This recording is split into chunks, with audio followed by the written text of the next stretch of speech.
માહિતી માટે વાત કરીએ સ્વર્ગસ્થ હરેન પંડ્યાના પત્ની જાગૃતિબેન સાથે। જી જાગૃતિબેન, હત્યા કેસમાં વર્ષો બાદ મુખ્ય સૂત્રધાર કહેવાતો મુફ્તી સુફિયાન પકડાયો છે, શું કહેશો? હવે ન્યાય મળવાની આશા વધુ પ્રબળ બની છે।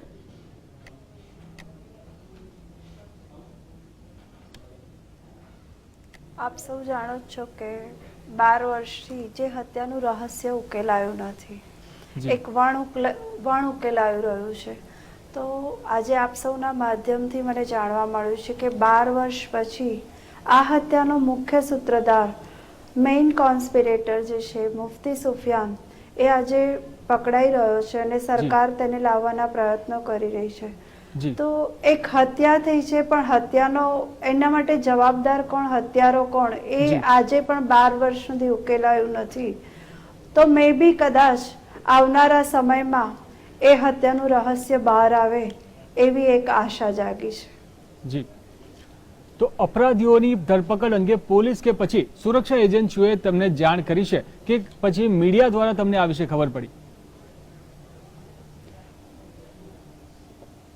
મને ફક્ત મીડિયા દ્વારા જાણ થઈ છે, બાકી કોઈ માહિતી મારી પાસે સત્તાવાર માહિતી નથી। જી, તો મુખ્ય સૂત્રધાર પકડાયો છે ત્યારે તમારી કેન્દ્ર સરકાર સમક્ષ શું માંગ હશે? કોને રજૂઆત કરશો આપ?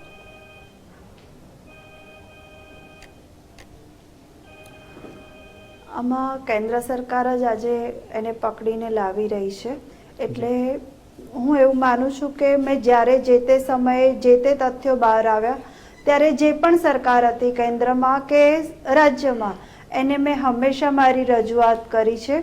એટલે દરેકને ખ્યાલ છે કે હરેન પંડ્યા હત્યા કેસની પરિસ્થિતિ શું છે અને એનો ન્યાય હંમેશા આ 12 વર્ષ સુધી ઉકેલાયો નથી, એક અધૂરું સત્ય પડ્યું જ છે।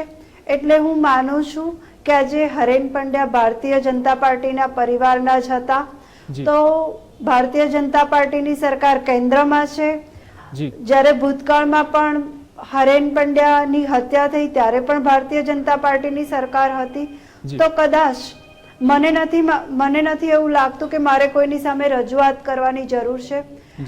ભારતીય જનતા પાર્ટીના પરિવારના સદસ્ય માટે આજે એ જ સરકાર સામે મારે કોઈ પણ જાતની માંગણી કરવાની જરૂર લાગતી નથી।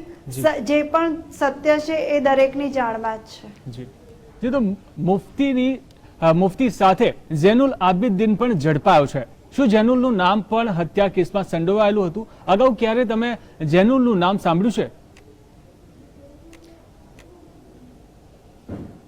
હું આ બાબતે એટલું જરૂર કહીશ કે આ નામ મારી જાણમાં કે ચાર્જશીટમાં મેં જોયું નથી। હું ફક્ત એટલું જ કહીશ કે સુફિયાન મેઇન એબ્સ્કોન્ડર હતો, સુફિયાન 4 એબ્સ્કોન્ડરમાંનો એક એબ્સ્કોન્ડર હતો, મેઇન કોન્સ્પિરેટર હતો। જે બીજો પકડાયો છે, જે આપણે નામ આપ્યું, એ વિશેની કોઈ પણ મારી પાસે જાણકારી નથી કે જેનો ચાર્જશીટમાં કોઈ ઉલ્લેખ નથી। જી, તો અત્યાર સુધીની તપાસમાં આમની કોઈ ભૂમિકા સામે આવી હોય એવું તમારા ધ્યાને આવ્યું છે?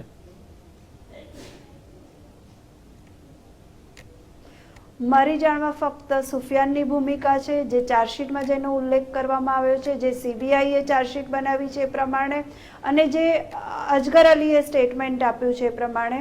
બાકી મારી જાણમાં બીજા જે સાથીને આજે પકડવામાં આવ્યો છે એની મારી પાસે કોઈ પણ જાતની આ હત્યામાં સંડોવણી હોય એવી કોઈ પણ માહિતી કે ચાર્જશીટમાં એની જાણકારી નથી। જી, તો એક છેલ્લો સવાલ પૂછવા માંગીશ આપને કે વર્ષો સુધી તમે ન્યાય માટે જજુમતા રહ્યા છો, આરોપીઓ પકડાયા બાદ હવે લાગે છે કે તમને ન્યાય મળશે?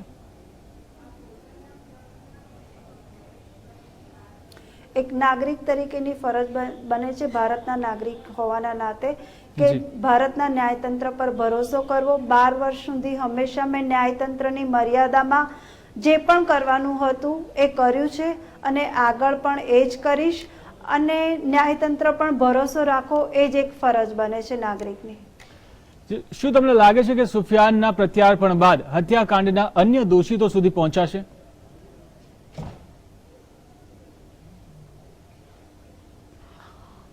એ કદાચ આવનારો સમય જ કહેશે, અત્યારે કાંઈ પણ કહેવું અયોગ્ય છે। હજી એક અંતિમ સવાલ કે કેન્દ્ર સરકાર અને વડાપ્રધાન મોદી પાસે આપની શું અપેક્ષાઓ છે?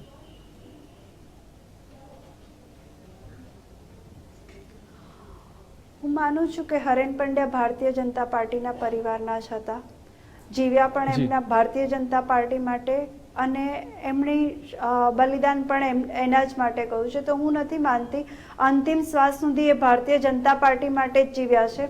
જી. તો હું નથી માનતી કે પરિવાર પાસે હાથ ફેલાવવો પડે અને જી. મારે કોઈ પણ જાતની માંગણી કરવી પડે. જે તે સમયે મેં માંગણી કરેલી જ છે.